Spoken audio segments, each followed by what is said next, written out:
रघुवीरा, होली खेले रघुवीरा। मैं सभी देशवासियों को, दिल्ली वासियों को होली की हार्दिक शुभकामनाएं देता हूं और सौहार्द को बीच में रख के, यानी आपस में गले मिलके पिछले गिले शिकवे भूलकर बिना किसी राजनीति के, बिना किसी धर्म को आड़े आने दें और होली को सौहार्दपूर्ण मनाएं।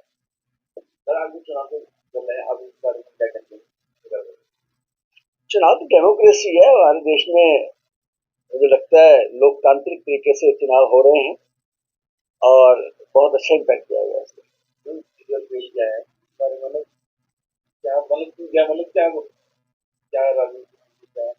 देखिए, ये तो जग जाहिर है, जैसी करनी वैसी भरनी। जब हम कहते हैं ना कि बोया पेड़ बबूल का तो आम कहां से है।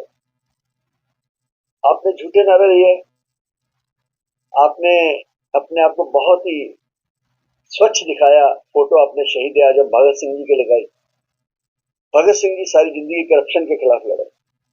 भगत सिंह जी ने असेंबली में जाकर विरोध जताया अपना, पार्लियामेंट में जाके एक दिखावे वाला बम फेंक के कि हम ऐसे झूठे कानून बर्दाश्त नहीं करेंगे।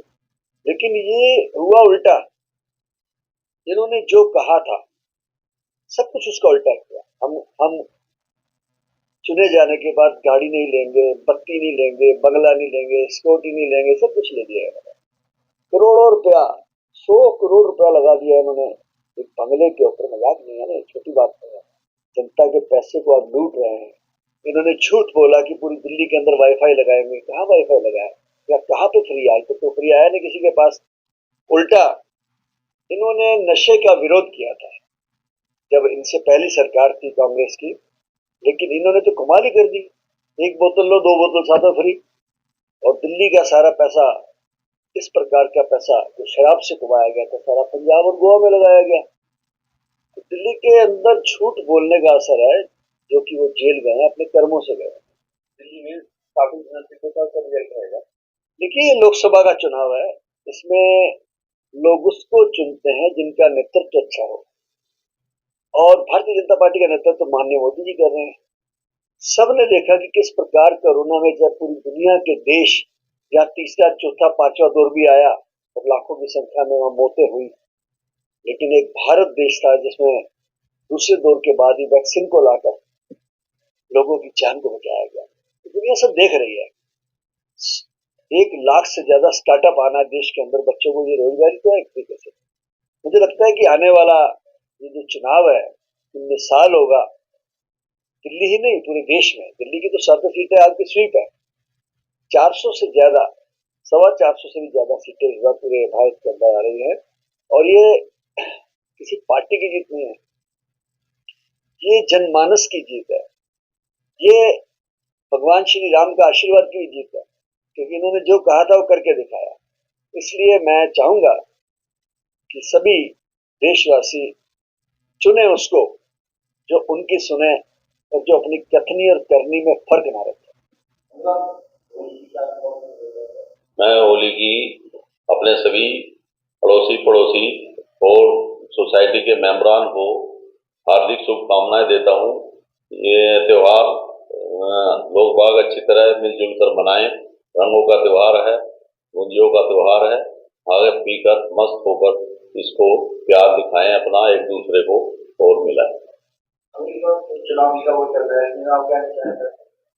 चुनाव देखो अपनी जगह है, लेकिन चुनाव भी है, लेकिन सनातन धर्म की जीत तो होनी ही है। और लोग बागल और रुझान बीजेपी की तरफ है। वैसे पार्टी तो आती हैं चली जाती हैं, लेकिन सनातन के हिसाब से बीजेपी काम कर रही है। वोट बैंक तो पहले भी था, अभी भी रहेगा, ऐसी बात नहीं है। बढ़ गया उतना ही रहता है वोट बैंक तो, लेकिन लोगों का रुझान काफी है। हर एक चीज में विकास हो रहा है, सड़कें बन रही हैं, ये तो होगा ही होगा। जीत तो बीजेपी की ही होनी है। Raghu friends cooperative society, Raghu medicos, Raghu enterprises marketing company और Delhi pharmacy council and Delhi pharmaceutical डिस्ट्रीब्यूटरों की तरफ से मैं सभी को हार्दिक शुभकामनाएं होली की देता हूँ। एसोसिएशन क्या करते हैं आप होली मैं अपने सभी मार्केट एसोसिएशन के पदाधिकारी, सम्मानित सदस्य एवं क्षेत्रवासी एवं देशवासियों को सभी को अग्रिम हमारे आने वाले त्योहार की बहुत बहुत शुभकामनाएं देता हूँ। होली पे सभी के लिए मंगलकारी हो और होली बहुत शुभकामनाएं देता हूँ। कल चुनाव को चल रहा है, क्या आप क्या कहना चाहेंगे?